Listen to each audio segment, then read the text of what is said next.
Demikian kecian minta diskusi Isan sana ada yang tiang akan kau nanti langsung akan sesuatu akan kau se lundang kengai lau tidak tiang minta sangat laktin halai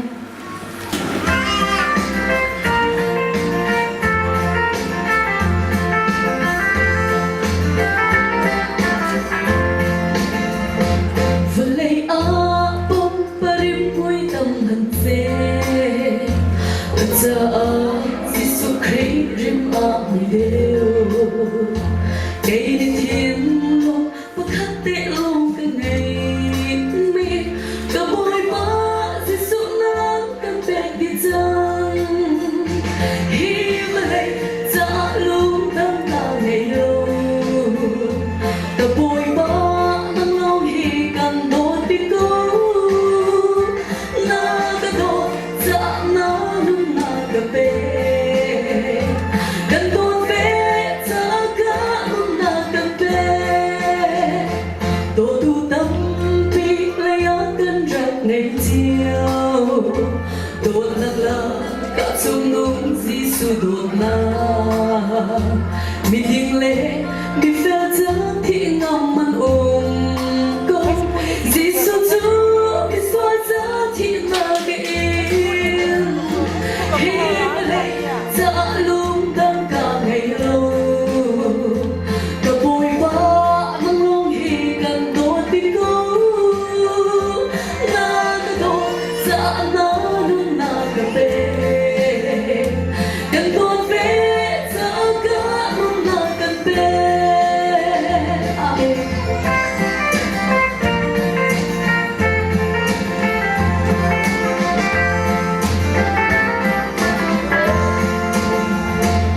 tuột na với súng in ta khổ lâu lệ hồi lệ bạn hơi giống đi ăn thiên lâu chỗ pha thiên lệ mẹ thi thầm mang lâu in mà thi thế căn xua na cái trôi khi mà lệ dạ luôn đang cả ngày lâu cả bụi ba nắng long hi gần đôi tiếng câu na cái đôi dạ na nung na cà phê gần đôi phê dạ cả nung na cà phê gian không muối tên nó chúng áo vai đi khác và đây đi chiều bên na cả cần xoay dù khăn cha bằng nhân tính muốn đi vợ bồng lệ rằm sinh lá cả xoay yên trong tuổi gì khi mà đây dạ luôn đang cả ngày lâu cả bồi ba nắng long hi cần đôi tiếng câu na cái đôi dạ na luôn na cà phê cần đôi phê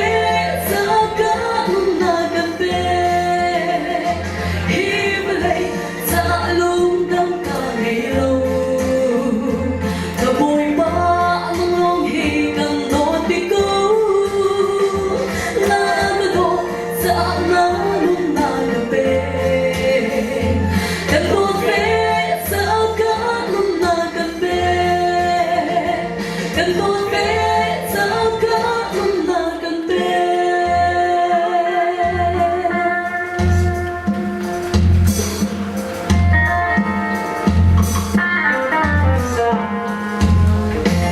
ang kecil simpan nak jose singkatin darap belai